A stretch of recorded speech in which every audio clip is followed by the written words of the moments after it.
Nature Mantra BP sugar thyroid reversal nature మంత్రతో సాధ్యం. ఇండస్ట్రీలో బతికితే నాగార్జున గారి లాగా బతకాలి అని చెప్పి చాలామంది హీరోలు ఇప్పటికే చెప్పారు. అంటే ఆయన రిచ్నెస్ అదంతా పక్కన పెడితే ఆయన లైఫ్ స్టైల్, ఆ బాడీ మెయింటైన్ చేయడం కానీ, ఆ ఫుడ్ హ్యాబిట్స్ కానీ అందరికీ చాలామందికి ఆదర్శం. అసలు నాగార్జున గారి డైట్ ఎలా ఉంటుంది? నాగార్జున గారు వారంలో 5 రోజులు మామూలు ఫుడ్ తీసుకుంటాడు. అంటే ఇడ్లీ కానీ మామూలే, మనం ఏం తింటాం అదే, మితంగా తీసుకోడు. అంటే ఎక్కువగా తినడు. ఓకే. ఫస్ట్ పాయింట్, ఒక ఇడ్లీ తిన్నాడు అనుకుంటే ఒక ఇడ్లీ, లేదంటే ఒక వడ, లేదనుకుంటే ఒక గారి, ఇట్లా తక్కువ తింటాడు. ఏదైనా ఒకటి. ఒక దాంట్లో మళ్ళీ ఆకలేసినప్పుడు తింటాడు ఏదో ఒకటి. ఆకలి లేనిదే తినడు. మనం ఏం చేస్తాం, ఆకలి ఉన్నా లేకపోయినా ఎవడన్నా పెడితే తినేస్తాం. అట్లా కాదు, ఆయన ఆకలి వేసినప్పుడు తింటాడు. మధ్యాహ్నం నుంచి ఏం తీసుకుంటారు? మధ్యాహ్నం మామూలు భోజనంలో ఎప్పుడు కూడా ఆయనకి బెండకాయ కంపల్సరీ ఉండాలి. ప్రతిరోజా? ప్రతిరోజు ఉండాలి. ఆహా. తర్వాత చిప్స్ ఉండాలి, హాట్ చిప్స్ ఉండాలి. రైస్ ఏమో మన రైస్ కాదు, దంపుడు బియ్యం. ఆహా. దంపుడు బియ్యం ఉంటాయి. అంటే దాన్ని ఏమంటారు, పొట్టు అదే తౌడు తీయకోకుండా, పాత రోజుల్లో ఉండే పాత రోజులు దంపుడు బియ్యం. తర్వాత రసం, ఒక అరటిపండు, ఏదన్నా మొత్తానికి 4 ఉండాలి. అవి కూడా ఏంటంటే అంత అదొకటి. రైస్ మట్టుకు చాలా మెత్తగా ఉండాలి, మనం తినలేం. అది మెత్తగా అయిపోద్ది. ఓకే. అంటే అన్నం చీడిపోయినట్టు ఉంటుంది కదా, మెత్త ముద్దలాగా అయిపోద్ది కదా, అట్లా ఆయనకి అలా ఇష్టం. అలా ఇష్టం. అంతే, అది తింది. ఇక సాటర్డే వచ్చింది అంటే సాటర్డే నైట్ నుంచి ఆయన కావాల్సింది ఎక్కువ ఇష్టం ఏంటంటే పాంప్లెట్ చేప తింటాడు. చేప అదంటే ఆయన బాగా ఇష్టం. అది నేను అవుట్డోర్లో కూడా వండి పెట్టేవాడిని ఆయన. ఎప్పుడన్నా కేరళ కానీ అట్లా వెళ్ళినప్పుడు, అరే నాకు అంటే మా తెలుగులో చందువ చేప అంటారు, ఇట్లా పాంప్లెట్ చేప ఎట్లా ఉంటుంది, అది అవి వండి పెట్టేవాడిని. అవి అంటే చాలా ఇష్టం. ఇక ఆ సండే మటుకి మటన్ కానీ చికెన్ కానీ 2-3 ముక్కలే అంతే. అంత తర్వాత ఏంటంటే శుభ్రంగా ఆ తినేది ఆదివారం పూట కొద్దిగా ఎక్కువ తింటాడేమో నాకు.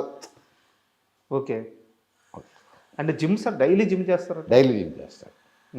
జిమ్ చేస్తాడు. పొద్దున్న ఒక రాగి గ్లాస్ ఇంత ఉంటుంది, రాగి గ్లాసు. ఆ గ్లాసు దాంట్లో ఏంటంటే నిమ్మకాయ, ఉసిరికాయ, క్యారెట్, బీట్రూట్, తర్వాత ఇది ఏమంటారు, వైట్ పటికి బెల్లం ముక్క ఉంటుంది. పటికి బెల్లం తెలుసు కదా, షుగర్ పటికి బెల్లం, అది కానీ తేనె కానీ, అది లేకపోతే తేనె, ఇవన్నీ మిక్సీ చేసి ఇచ్చేవాడిని. ఒక గ్లాసు రాగానే, షూటింగ్ రాగానే ఫస్ట్ ఒక గ్లాస్ ఇచ్చేవాడు. ఆయన పరగడుపున తాగేవాడు. ఓకే. అది కంపల్సరీ ఉండాలి. అది అందుకనే ఆయనకి హెయిర్ ఓడదు. ఇదేనా రహస్యం? రహస్యం ఎందుకు ఓడదు అంటే అదే, ఉసిరికాయ, క్యారెట్, ఈ జ్యూస్, నిమ్మకాయ, తేనె, ఇంత గ్లాస్ తాగుతాడు. మళ్ళీ ఇంత కాదు, ఇంత పెద్ద గ్లాస్ తాగుతాడు. నాకు తెలిసి ఆయన కెరీర్లో ఒక అన్నమ్మాయికి తెప్పించి దేనికి విగ్గుపడినట్లేరు. అంటే ఫస్ట్ ప్రెసిడెంట్ గారు పెళ్ళడానికి పెట్టాం కానీ తీసేసాం. తర్వాత వాళ్ళు వాడింది అన్నమయ్యకే. ప్రెసిడెంట్ గారు పెళ్ళడానికి ఫస్ట్ పెట్టి బాగాలేదని తీసేసాం. బాగుంది ఉంగరాలు చుట్టూ అది ఇదని పెట్టి అన్నమయ్యకే పెట్టాం. అది కూడా రెండింటికి, ఓల్డ్ గెటప్కి, మిడిల్ గెటప్. ఇదనమాట హెల్త్ సీక్రెట్. హెయిర్ సీక్రెట్ అంతే, ఎవరికైనా ప్రపంచంలో. కానీ మెయింటైన్ చేయరు. ఆ జ్యూస్ మిషన్లో బీట్రూట్, క్యారెట్, ఉసిరికాయ, నిమ్మకాయ, తేనె సస్తే ఓడదు. ప్రపంచం ఎవరికి ఓడదు, కానీ మెయింటైన్ చేయరు. నాగార్జున గారికే కాదు, ఎవరికి ఓడదు. కానీ ఆయన మెయింటైన్ చేస్తాడు కాబట్టి ఆయన వేరేట్టు. నేనే ఇచ్చేవాడిని చేసి. నేను ఆయనకి అన్నీ చేసి పెట్టేవాడిని. దోశలు వేసి పెట్టేవాడిని. ఏదైనా అవుట్డోర్లు వెళ్ళినప్పుడు చేప కానీ అక్కడ ఏదైనా దొరికితే చేసి పెట్టేవాడిని. బాగా ఇష్టంగా తినే ఫుడ్ ఏంటి సార్ ఆయన? బాగా ఇష్టం అంటే నాకు తెలిసి చేప ఎక్కువ బాగా ఇష్టం. ఈ ప్రాన్ అవన్నీ సీ ఫుడ్ తిండ, కానీ ఇదంటే చాలా ఇష్టం. పాంప్లెట్ చేప అంటే ఒకటి రెండు కూడా తింటాడు ఒకసారి. అదే బాగా ఇష్టం ఆయన. ఓకే. అది కూడా ఏంటంటే ఆయన గురించి గార్లిక్ ఉంది కదా, మన వెల్లుల్లిపాయ సన్నగా కోసి అల్లం అవన్నీ చేసి ఆలివ్ ఆయిల్లో నానబెట్టాలి. అది ఓకే. పెప్పర్ వేసి బాటిల్లో కారం బదులు పెప్పరు, ఆలివ్ ఆయిల్, గార్లిక్, ఈ తర్వాత దాన్ని ఏమంటారు అల్లం ముక్కలు సన్న చేసి అది ఆ ఫిష్ మీద వేయాలి. ఆహా. అది టేస్ట్. ఇంకా అంతేగాని మన పసుపులు అల్లం ముద్దలు మీరేనా అలవాటు చేసింది? అవన్నీ ఉండవు. మీరేనా అలవాటు చేసింది? ఏది అలవాటు చేయడం కదా, ఆయన చెప్పేవాడు. నాకు ఆయనకి నాకు చాలా మంచి ఫ్రెండ్షిప్ ఉండేదండి మేకప్ రూమ్లో. యూట్యూబ్లో చూసుకొని అరే ఈ కోడి ఇలా చేసేవాడు, ఇది దమ్ ఇలా చేస్తారు అని చెప్పేవాడు నాకు. ఓకే. తర్వాత ఫిష్ ఇలా కాలిస్తే బాగుంటుంది అంటే నాకు కొద్దిగా వంట మీద నాకు కొద్దిగా ఇంట్రెస్ట్. నేను వంట చేయటం అంటే ఇప్పుడు సండే వచ్చిందంటే మామూలుగా నేను కూడా ఇంట్లో అందరిని పిలిచి చికెన్ మటన్ తెస్తే నేనే వండి పెడతా ఉంటాను. దాని మీద ఆయన చెప్తూ ఉండేవాడు, తండ్రి ఇట్లా చేస్తారు ఇట్లా చేస్తారు ఇట్లా. సూపర్. నేను ఆయన హీరోగా నేను మేకప్ మ్యాన్ లాగా ఉండేవాళ్ళం కాదు వాస్తవం చెప్పాలి. అదే కదా, మీరు చంద్ర కాదు నాగార్జున చంద్ర. ఇక అందరూ నేను వెళ్ళానంటే ఇప్పుడు కడతారు కదా బాబు వచ్చారా అంటాడు. ఇప్పుడు నేను ఎక్కడికైనా చెట్లకి వెళ్ళాను అనుకో, నన్ను తెలియని వాళ్ళు చూసి అరే బాబు వస్తున్నారా అంటారు. ఆయన ఉన్న దగ్గర నేను ఉండేవాడిని, నేను ఉన్న దగ్గర ఆయన ఉండేవాడు అప్పట్లో ఒక నీడలాగా. నీడలాగా. సార్, ఇందాక ఇంటర్వ్యూ చేస్తున్నంతసేపు మీ ఇంట్లో నాకు చాలా ఫోటోలు కనిపిస్తున్నాయి. సో ఇంటర్వ్యూని డిస్టర్బ్ చేయడం ఎందుకని నేను అయిపోయాక మిమ్మల్ని అడగదాం అనుకుని అడుగుతున్నాను. అసలు ఏం సార్ ఈ ఫోటోలు? సార్ ఇటు వస్తే నాగార్జున గారు చాలా ఎంగేజ్లో ఉన్నారు. హెలికాప్టర్. ఎప్పుడు సార్ ఈ ఫోటో ఎక్కడ? ఇది రాబోయే చందమామ స్విట్జర్లాండ్ వెళ్ళినప్పుడు ఓకే. అక్కడ తీసిన ఫోటో ఇది. సాంగ్ చేస్తున్నాం, జైన్ గారు డైరెక్టరు, ఆరా జైన్ గారు అక్కడ తీసింది. బాగా యంగ్, అట్లా ఉండేవాళ్ళం ఇద్దరం. అంటే నాగార్జున గారి కంటే మీరే స్టైల్గా నిలబడినారు. అలా ఏం కాదు కానీ మొండిగా ఉండేవాడిని అప్పుడు. అంత క్లోజ్? అంత క్లోజ్, ఇంకా అంత క్లోజ్. అంటే ఈ ఫోటో చూసినప్పుడు నాకు ఒకటి గుర్తొస్తుంది. నాగార్జున గారి ముందు ఎలా అయినా ఉండగలిగే ఒకే ఒక్క మనిషి చంద్ర. అయ్యో అంత కాదు కాదు కానీ స్ట్రైట్ ఫార్వర్డ్గా ఉండేవాడిని అమ్మ, అంతే. అంతకంటే ఎంత సార్ అప్పుడు సారేజ్? అప్పుడు వచ్చి అన్నమయ్య తర్వాత కదా 34, 35 అవుతాయేమో, అంతే. యంగ్ బాగా 34. రాబోయే చందమామ అంటే ఈ మూవీ ఇది కూడా అదే. ఇది రాబోయే చందమామలోనే క్రూజ్ తీసాం. క్రూజ్ అని చెన్నై నుంచి మలేషియా వెళ్ళటానికి సాంగ్ ఉంది, అంజలా జవేరితో సాంగ్. బాలి మా ఫ్రెండ్స్ అంతా ఉంటారు కదా, దీంతో అక్కడ సాంగ్. అవును, ఇదే ఎందుకు తీసి పెట్టుకున్నారు? నాకు అది నచ్చింది బాగా. క్వశ్చన్ అంటే ఈ అప్పుడప్పుడు చూసుకుంటా ఉంటాను అనమాట. ఈ ఫేసు ఎక్కడ తప్పు చేశాను, ఏంటి, ఎలా ఉండాలి, ఏంటి అనేది మెమరీ. ఇది నాకు బాగా నచ్చింది అనమాట అప్పట్లో ఈ ఫోటో. ఓకే. నేను ఈయన ఫేస్లో కొన్ని డిఫికల్ట్స్ ఏమున్నాయా ఏం లేవా అంటే అప్పుడప్పుడు ఇలాంటి పోజులు చూసుకుంటే నాకు కొన్ని అర్థం అవుతాయి. నోస్ కట్ కానీ నోస్ కట్ కూడా చేసింది కూడా కనపడదు, చూసావా ఇలా ఉంటుంది నోస్ కట్. అంటే ఇష్టమైంది బాగా. మీ వర్క్స్ అంతా తెలుస్తూ ఉంటాయి. ఇది కూడా వచ్చేసి కామాక్షి ఏం సినిమా ఇది రీసెంట్గా వచ్చింది, రాజన్న కాదు, రాజన్న కంటే ముందు కామాక్షి శివప్రసాద్ రెడ్డి గారి సినిమా ఇది. సార్ ఆ గెటప్ గురించి ఆ గెటప్, ఈ గెటప్ అదే సాంగ్లో గెటప్, సాంగ్లో వస్తుంది ఇది సాంగ్ గెటప్. ఓకే. చాలా గెటప్ అంతా కొంచెం వెరైటీగా సాంగ్లో వస్తుంది. మీరు ఇష్టపడి తీసి పెట్టుకున్నారు దాన్ని.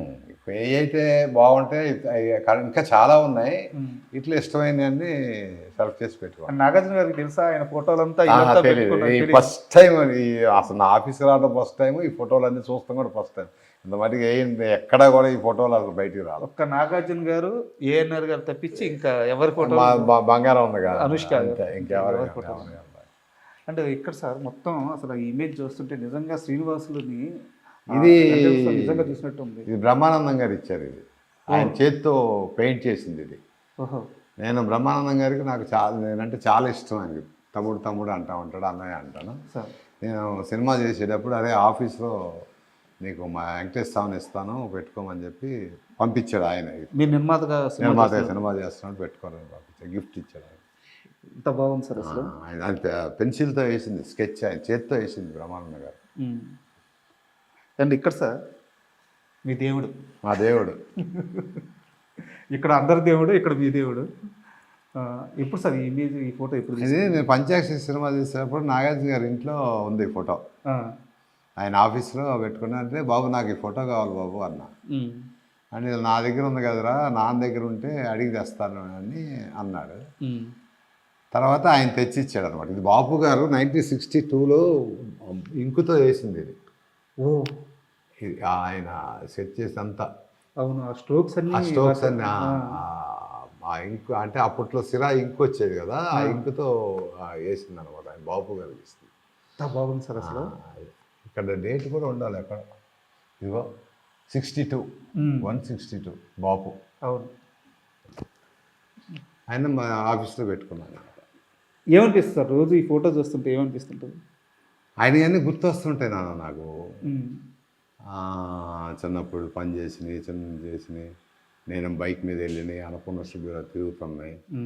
ఆయన ఆ చెట్టు కింద కూర్చొని నన్ను చూస్తా, నేను ఆయన చూసుకుంటా, ఆయన ఏదో పిలవటం ఏదో అంటాం, అవన్నీ గుర్తొస్తూ ఉంటాయి. కానీ ఇక మనం ఏం చేయలేము. ఒక జీవితం అంటే ఎంత నాకే కాదు చాలామందికి ఆయన ఒక దాన్ని ఏమంటారు, దైవం లాంటాడు.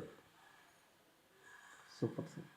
అంటే ఇక్కడ పక్కన చూస్తే అమ్మ బంగారం, మీ బంగారం, మా బంగారం జేజమ్మ.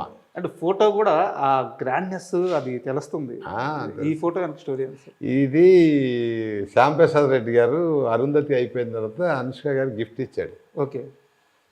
నేను మా ఫ్లాట్కి వెళ్ళినప్పుడు కనపడింది. ఇదే ఈ స్టోరీ పంచాక్షరి డిస్కస్ చేస్తున్నప్పుడు నాకు ఈ ఫోటో కావాలి అన్నా. సో నచ్చితే తెచ్చేసుకోవడమే. అంటే బొమ్మి నాకు చాలా ఇష్టం బొమ్మి అంది. అంటే ఇవ్వటానికి కొద్దిగా అమ్మాయి అంటే బాగుంది కదా ఫోటో. అవునవును. నాకు కావాల్సిందే ఇస్తావా ఇవ్వాలి ఆఫీస్లో పెట్టుకోవాలి తీసిచ్చింది. దీని వెనక ఒకటి రాసి ఉంటుంది, ఇదిగో. అవును, ఏదో రాసింది. మా అబ్బాయి గిఫ్ట్ కింద ఇది. అప్పుడు ఇది ఇక్కడ స్వీటీ సంతకం కూడా పెట్టుకున్నారు. బొమ్మదేవర తేజసాయి రత్న శ్రీ ఆంజనేయ వరప్రసాదరావు మా అబ్బాయి పేరు ఇది. ఇక్కడ మొత్తం రాసిన ఆ పేరు పెట్టి ఇచ్చింది అనమాట. అమ్మాయి ఒక్కతే, మా అబ్బాయి ఫుల్ పేరు స్వీటీ ఒక్కతే పలుకుంది. బొమ్మదేవర తేజసాయి రత్న శ్రీ ఆంజనేయ వరప్రసాదరావు ఎలా ఉన్నాడు అంటది. చంద్ర అంద బొమ్మి అంటుంది. సో వారు సంతకం పెట్టినారు, స్మైల్ చేస్తున్నారు. సో మీ బంగారం, మా బంగారం చూసినప్పుడు ఏమనిపిస్తుంది సార్ రోజు? బంగారం చూసినప్పుడల్లా ఈ అమ్మాయి లేకపోతే, ఈ ఫోటో చూస్తే ఈయన లేకపోతే నా పరిస్థితి ఏంటి, ఈ ఫోటో చూస్తే ఇప్పుడు ఇలా ఉన్నానంటే ఈమె కదా. అంటే ఇద్దరికి నాకు అలా అనిపిస్తుంది. పక్క పక్కన పెట్టుకున్నాను, తల పెట్టుకుంటా. అండ్ ఇక్కడ చాలా యంగ్గా అసలు ఆ స్మైల్ కానీ ఆ హీరో లాగా ఉన్నారు.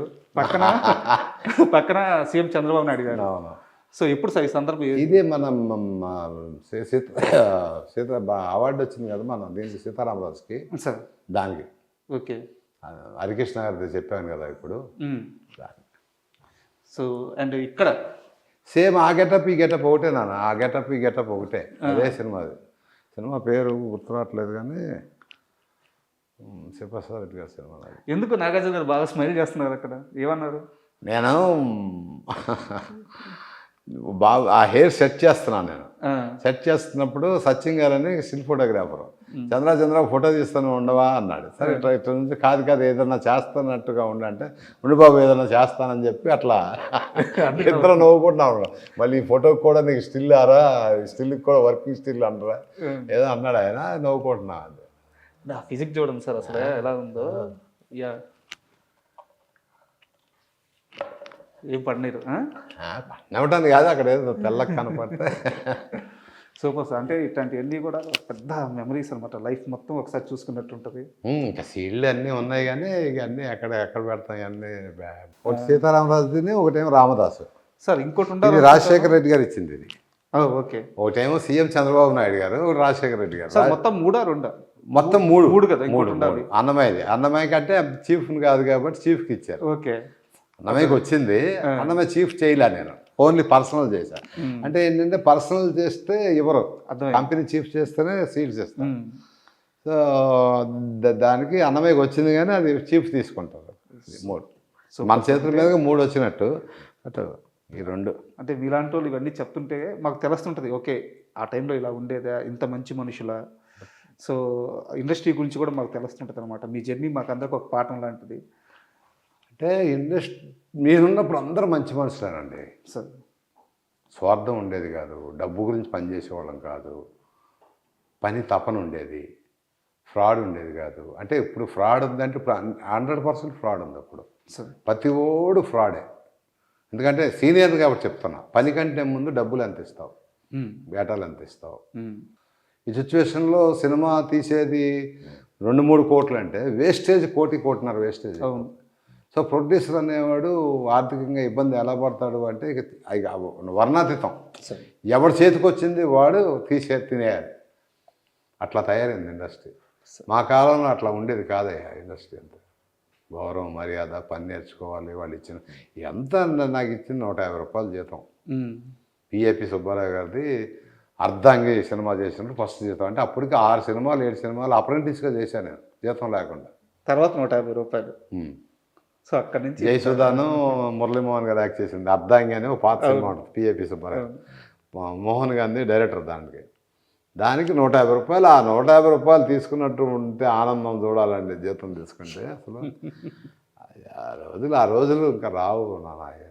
ఫైనల్గా చాలా థ్యాంక్ యూ. ఎందుకంటే 1-2 సినిమాలు చేసిన జర్నీ కాదు మీది, 1-2 సంవత్సరాలు ప్రయాణం చేసిన జర్నీ కాదు మీది. 45 ఏళ్ల సినీ ప్రయాణం, కొన్ని వందల సినిమాలు, కొన్ని 10 మంది ఆర్టిస్టులని మీ చేతుల మీదుగా ఇండస్ట్రీకి అందించారు. మీలాంటి ఒక వ్యక్తితో కూర్చొని ఇంతసేపు మీ జర్నీ గురించి తెలుసుకోవడం ఒక అదృష్టంగా భావిస్తున్నాను. మాకు సమయం ఇచ్చినందుకు చాలా thank you. Thank you.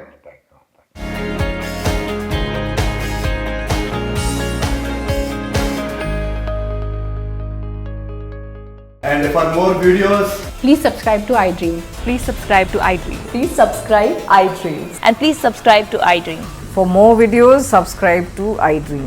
please like, share and subscribe to the channel. Congratulations, iDream. Subscribe to iDream. Subscribe to iDream. So subscribe to iDream Media. iDream ki iDream team andarki huge congratulations. Please subscribe iDream Media. Please subscribe to iDream. Subscribe iDream. Please subscribe to iDream. iDream అంటే నా కళల ఛానల్ను subscribe చేసుకున్న నోరు తిరుగుతలేదు, మీరైతే గంట గుర్తు కొట్టండి. For more such videos, please subscribe to iDream. Subscribe to iDream. Please subscribe to iDream. Please subscribe iDream Media. Please do subscribe to iDream. Please subscribe to iDream Media. For best entertainment and information, please subscribe iDream. And don't forget to subscribe to iDream.